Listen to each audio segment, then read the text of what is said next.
चढ़ने लगा आखिरी चरण का पारा। 6 फेज खत्म हो गए। 7वां फेज भी 1 जून को खत्म हो जाएगा, लेकिन चुनावी प्रचार में आरक्षण का मुद्दा सियासी मैग्नेट से ऐसा चिपका है कि इसकी चर्चा चरण दर चरण चुनावी प्रचार में जरूर हो रही है। इसी आरक्षण के मुद्दे पर पीएम मोदी ने यूपी में चुनावी प्रचार के दौरान विपक्ष को घेरा। अब इंडी वालों ने तय किया है कि मुसलमानों को आरक्षण देने के लिए एससी, एसटी, ओबीसी, अति पिछड़ों का आरक्षण छीनने के लिए अब वो आखिरी उपाय खोज लिया है, और वो आखिरी उपाय है उनका संविधान में बदल लाना।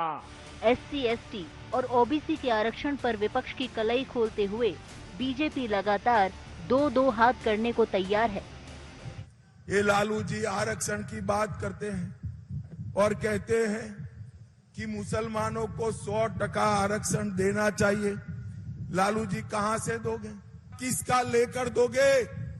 बंगाल, कर्नाटक और हैदराबाद में एक घमंडिया गठबंधन ने मुस्लिमों को आरक्षण दिया।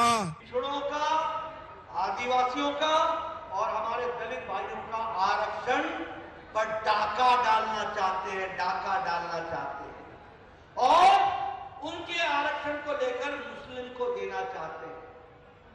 संविधान में लिखा हुआ है धर्म के आधार पर आरक्षण नहीं मिलेगा, सामाजिक न्याय के लिए मिलेगा, लेकिन ये लोग पिछले दरवाजे से आपके आरक्षण पर डाका डाल रहे हैं। कहते हैं कि काठ की हांडी बार बार नहीं चढ़ती, लेकिन आरक्षण की हांडी चढ़ाकर विपक्ष बार बार चुनावी तापमान बढ़ा रहा है। उधर बिहार में तेजस्वी यादव लगातार बीजेपी पर आरक्षण खत्म करने का आरोप लगा रहे हैं। पीएम की जनसभा में उन पर दागे गए सवाल का जवाब आज उन्होंने कुछ यूं दिया। विधानसभा में ऑन रिकॉर्ड है, किसने प्रस्ताव दिया था? तो हम आप ही से पूछते हैं, एक बार नहीं 2 बार किसने प्रस्ताव दिया? हम ही ना दिए थे भाई। और दूसरा प्रस्ताव भी यही था कि अगर नहीं होगा तो अपने बिहार सरकार अपने बलबूते करेगी, और हमने कहा था नहीं आएगी तो हम कराएंगे, और हमने आकर के करवाया। 7वें चरण में 57 सीटों पर वोटिंग होनी है। इस चरण में पंजाब की 13 सीट, यूपी की बचे हुए 13 सीट, बिहार की 8 सीट पर वोट डाले जाएंगे। आखिरी चरण में ओडिशा की 6 सीट, झारखंड की 3 सीट, हिमाचल प्रदेश की 4 सीटों के लिए वोट पड़ेंगे। वहीं पश्चिम बंगाल की 9 सीट और चंडीगढ़ की 1 सीट पर मतदाता दिग्गजों की किस्मत को ईवीएम में बंद कर देगा। इसी चरण में पीएम मोदी भी वाराणसी से बीजेपी उम्मीदवार हैं। पीएम मोदी यूपी में धुआंधार प्रचार कर रहे हैं।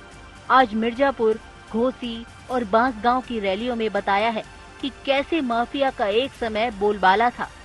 साथियों, मिर्जापुर को तो इन्होंने बदनाम करके रखा था। इन्होंने पूरे यूपी को, पूर्वांचल को माफिया का सुरक्षित ठिकाना बना दिया था।